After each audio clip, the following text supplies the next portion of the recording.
नमस्कारः। भवतां संस्कृतकक्षायां पुनः स्वागतम्। इदानीं वयं तृतीयक्रमे इदानीं स्मः। अत्र भवन्तः संस्कृतव्याकरणस्य इदानीं प्रारम्भं करिष्यन्ति। अत्र भवन्तः किञ्चित् पूर्वं भवन्तः माहेश्वरसूत्राणि तत् किञ्चित् अधीतवन्तः। तत्र भवन्तः माहेश्वरसूत्राणि यानि चतुर्दशसूत्राणि वर्तन्ते तेषां क्रमिक किञ्चित् अभ्यासं कृतवन्तः। अहं भावयामि यत् भवन्तः स्मृतवन्तः अपि स्युः, यतः तानि सूत्राणि अवश्यं बुद्धौ भवेत्, येन वयम् अग्रे यदा व्याकरणस्य अध्ययनं करिष्यामः तत्र तेषाम् उपयोगः अवश्यमेव सर्वत्र भवति। अतः एतद् विशिष्टं यत् भवन्तः तस्य अध्ययनम् अवश्यमेव कुर्वन्तु, पुनश्च बुद्धौ अपि तत् स्थापयन्तु, क्रमशः तस्य उपयोगं वयं करिष्यामः। इदानीं वयं संस्कृतव्याकरणस्य किञ्चित् इतोपि विस्तारं कुर्मः। तत्र पाणिनिः आचार्यः सूत्राणि उक्तवान् अस्ति व्याकरणशास्त्रे अष्टाध्याय्यां। तत्र अष्टाध्याय्यां यदा सः सूत्राणि वदति तत्र भिन्नभिन्नक्रमाः वर्तन्ते। तस्मिन्नेव क्रमे केचन संज्ञाविधायकसूत्राणि वर्तन्ते। आचार्य वरदराजः अपि संज्ञाप्रकरणं प्रथमप्रकरणरूपेण गृहीतवान् अस्ति। तत्र सः प्रथमसूत्रं हलन्त्यम् इति वदति। यतः कश्चित् क्रमशः एतस्य उपयोगः वयं ज्ञास्यामः अग्रे, तो सः क्रमशः पञ्चसूत्राणि वयम् अस्मिन् क्रमे ज्ञास्यामः। तत्र प्रथमसूत्रं वदति हलन्त्यं, द्वितीयम् अदर्शनं लोपः, तृतीयं तस्य लोपः, चतुर्थः आदिरन्तेन सहेता, पुनः पञ्चमः उकालोझ्रस्व दीर्घ प्लुतः। एवं क्रमेण सः प्रथमे पञ्चसूत्राणि अलिखत्। पञ्चसूत्रेषु वयं किञ्चित् शनैः विषयस्य आत्मसारं करिष्यामः। यतः शीघ्रं कस्यचित् उपरि अस्माभिः न गन्तव्यं, शनैः आत्मसारं कृत्वा तत्र किञ्चित् ज्ञानार्जनं वयं करिष्यामः।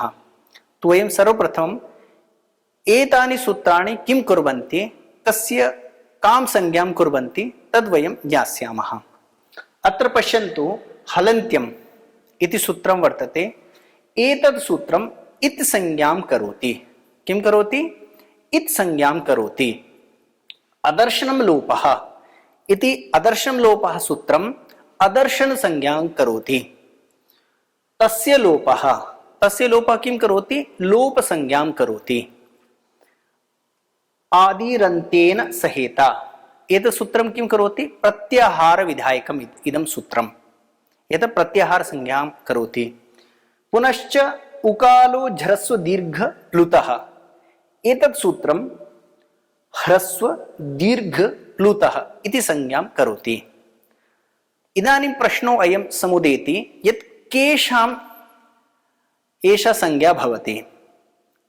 यथा हलन्त्यम् इति संज्ञां करोति, अदर्शनं लोपः अदर्शन संज्ञां करोति, तस्य लोपः लोप संज्ञां करोति, आदिरन्तेन सहेता प्रत्याहार संज्ञां करोति, उकालो झ्रस्व दीर्घ प्लुत इति ह्रस्व दीर्घ प्लुतः इति संज्ञां करोति। तो हलन्त्यम् इति संज्ञां करोति, परन्तु केषाम्? उपदेशे अन्त्यं हलित् स्यात्। उपदेश अवस्थायां ये अन्तिम हल वर्णाः भवन्ति तेषाम् इत् संज्ञां करोति। अर्थात् भवतां यत् उपदेशं भवेत् तत्र एतत् सूत्रम् इत् संज्ञां करोति। तच्च किञ्चित् उपदेशनां किञ्चित् विस्तारेण वयं ज्ञास्यामः। किञ्चित् विवेचनमेव करोमि, यतः अस्माकं मुख्यम् अस्ति किञ्चित् शास्त्रस्य परिचयः। यतः बालः अपि व्याकरणविषयं जानीयात्। तच्च कथं भवितुम् अर्हति? तस्य किञ्चित् स्वरूपं वयं ज्ञास्यामः। अग्रे तस्य किञ्चित् टीकारूपेण याः ग्रन्थाः ये केऽपि ग्रन्थाः वर्तन्ते तेषामपि वयं चर्चां करिष्यामः। परन्तु इदानीं केवलं परिचयात्मकः एषा कक्षा वर्तते। तत्र आचार्यः वदति उपदेशम नाम धातु सूत्र गणोनादि वाच्यलिंगानुशासनम आगम प्रत्यादेशाः प्रकीर्तिताः। एवं प्रकारेण एते उपदेशाः उक्ताः वर्तन्ते। अर्थात यदि धातु सूत्र गण आदि ये वाक्यलिंगानुशासनेषु यदि अंतिम हल वर्णः भवति तस्य इत संज्ञा भवति। अतः यत्र कुत्रापि उपदेश अवस्थायां अंतिम हल वर्णः भवति तस्य इत संज्ञा भवति। स्पष्टम्? अग्रे अदर्शनं लोपः अदर्शन संज्ञां करोति। अदर्शनम् इत्युक्ते कस्य संज्ञा भवति? सः वदति यस्य लोप संज्ञा भवति तस्य अदर्शन संज्ञा भवति। इदानीं प्रश्नः अयं समुदेति यत् लोप संज्ञा कस्य भवति? यतः प्रथमे तु एतद् ज्ञातव्यं यत् कस्य लोप संज्ञा, तदनन्तरमेव अदर्शन संज्ञा। अत्र उच्यते तस्य लोपः इति एकम् इतोपि एकं सूत्रं वर्तते, यस्य इत संज्ञा भवति तस्य लोप संज्ञा भवति। अर्थात तस्य लोप द्वारा हलन्त्यं यत् इत संज्ञा करोति तस्य लोप संज्ञा भवति। पुनः यस्य लोप संज्ञा भवति तस्य अदर्शन संज्ञा भवति। एवं क्रमेण एतानि त्रीणि सूत्राणि परस्परं साहाय्यकत्वेन कार्यं कुर्वन्ति। अर्थात हलन्त्यं पूर्वम् इत संज्ञां करोति, तस्य लोपः तस्य लोप करोति, अनन्तरम् अदर्शन लोपः तस्य अदर्शन संज्ञां करोति। अदर्शनं नाम इत्युक्ते प्रसक्तस्य अदर्शनम्। अर्थात यद् विद्यमानम् अस्ति तस्य यदि दर्शनं न भवति तद् अदर्शनं भवति। यथा एषा लेखनी, लेखनी इदानीं दृश्यते, परन्तु इदानीं किं लेखनी दृश्यते? लेखनी दृश्यते? न दृश्यते, परन्तु लेखनी तु अस्ति। अतः एतद् किं जातम्? अदर्शनम्। वस्तु विद्यते परन्तु यदि न दृश्यते तद् अदर्शनं भवति। प्रसक्तस्य अदर्शनम्, विद्यमानस्य अदर्शनम्। अर्थात तद् यः वर्णः वर्तते तत् न दृश्यते केवलम्।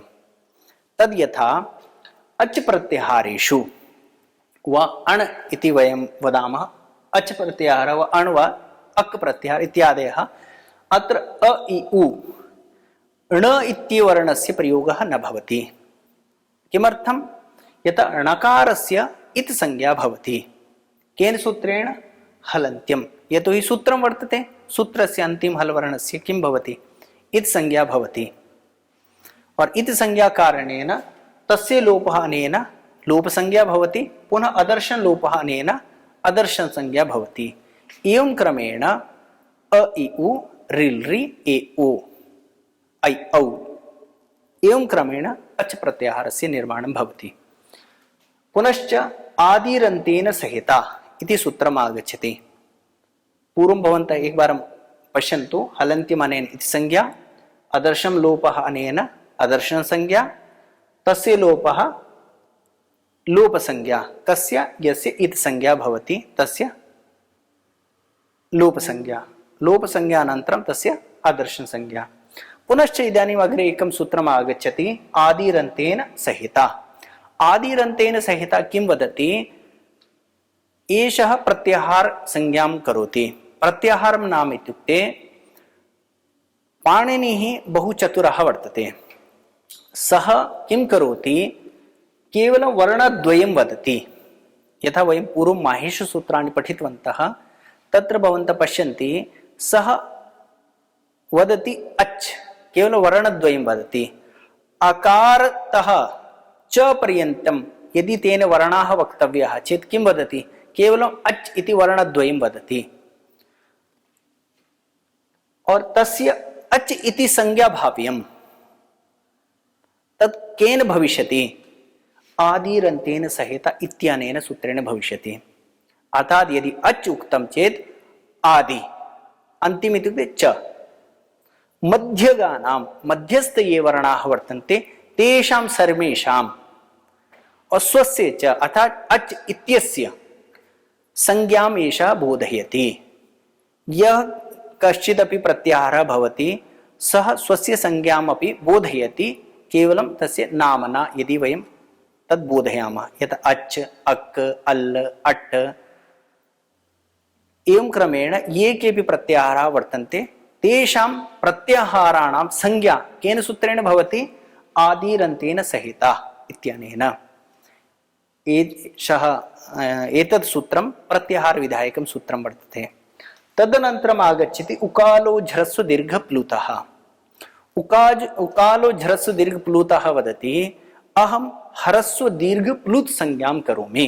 किं करोमि? ह्रस्व दीर्घ प्लुत संज्ञां करोमि। परन्तु केषाम्? अचाम्। ये अच् वर्तन्ते, अच् इत्युक्ते पश्यन्तु प्रत्याहार वयं पठितवन्तः अ इ उ रि लृ ए ओ ऐ औ। यत् अन्तिमवर्णस्य उच्चारणं नास्ति, अतः अच् प्रत्याहारे ये केऽपि स्वराः वर्तन्ते तेषां ह्रस्व दीर्घ प्लुतः इति संज्ञा भवति। तच्च कथम्? उकारस्य यथा उच्चारणम् अस्ति तच्च कथम्? ऊश्च ऊश्च ऊश्च। अर्थात यदि उकारः एकमात्रिकम् अस्ति चेत् ह्रस्व संज्ञा, द्विमात्रिकम् अस्ति ऊ चेत् प्लुत दीर्घ संज्ञा, यदि प्लुत ऊ तस्य प्लुत संज्ञा भवति। एवं क्रमशः उकारस्य यथा उच्चारणम् ऊश्च ऊश्च ऊश्च तस्य ह्रस्व दीर्घ प्लुत एवं क्रमेण संज्ञा भवति। एतद् केवलं ये स्वराः ये अचः वर्तन्ते तेषामेव ह्रस्व दीर्घ प्लुत संज्ञा भवति। अन्ये ये हल् अर्थात व्यञ्जनानि वर्तन्ते तेषाम् एषा संज्ञा न भवति। तत् आचार्यः अत्र निर्दिष्टवान् अस्ति। एवं क्रमेण वयम् अद्य पञ्चसूत्राणि पठितवन्तः। हलन्त्यम्, अदर्शनं लोपः, तस्य लोपः, आदिरन्तेन सहिता, उकालो झ्रस्व दीर्घ प्लुतः। एवं क्रमेण भवन्तः केवलं सूत्रस्य कार्यम् एतद् भवन्तः स्वस्य बुद्धौ स्थापयन्ति चेत् भवतां कृते अग्रे यदा वयं शास्त्रम् अग्रे प्रविशामः सन्धि इत्यादि प्रकरणेषु तस्य उपयोगं वयं करिष्यामः। अतः भवन्तः हलन्त्यम् इत्यनेन इत् संज्ञा, अदर्शनं लोपः अनेन अदर्शन संज्ञा, तस्य लोपः अनेन लोप संज्ञा, आदिरन्तेन सहित इति प्रत्याहार संज्ञा, उकालो झ्रस्व दीर्घ प्लुतः अनेन ह्रस्व दीर्घ प्लुत इति संज्ञा भवति। एवं क्रमेण भवन्तः एतेषाम् अध्ययनं कर्तुं शक्नुमः। पुनश्च वयम् अग्रे यदा कक्षा भविष्यति तदानीं वयम् इतोपि स्वस्य ज्ञानार्जनं करिष्यामः। अस्तु, शुभमस्तु, नमस्कारः।